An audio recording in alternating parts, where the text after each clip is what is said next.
Masih ingat Nabila Ishma mantan pacar mendiang Eril? Begini kabarnya sekarang. Sosok perempuan cantik ini merupakan kekasih Eril Khan Mumtaz atau Eril semasa hidup. Sosok Nabila Ishma pertama kali disorot saat menghadiri pemakaman Eril anak Ridwan Kamil. Kesedihan Nabila Ishma terlihat jelas saat ia melayat Eril di Gedung Pakuan Kota Bandung, Minggu tanggal 12 Juni tahun 2022. Nabila terlihat melayat didampingi oleh dua orang wanita.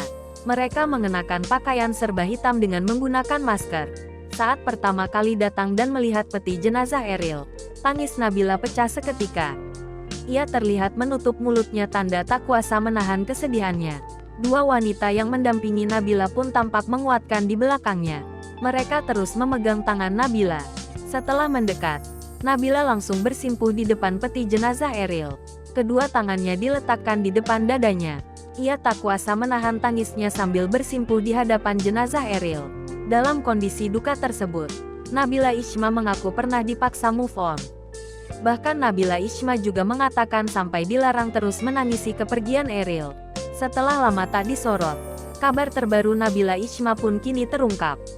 Nabila Ishma mengikuti tren curhat di TikTok. Curhatan Nabila Ishma pun ditujukan kepada para warganet yang kerap kali mengomentari kehidupan sang selebgram itu.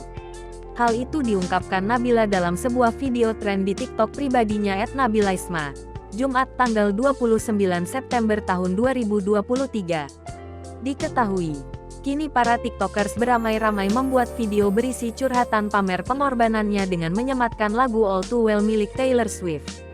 Seperti halnya yang tengah dilakukan Nabila, ia membagikan curhatan akhirnya bisa bangkit setelah ditinggal putra sulung Ridwan Kamil yang meninggal dunia pada tanggal 8 Juni tahun 2022.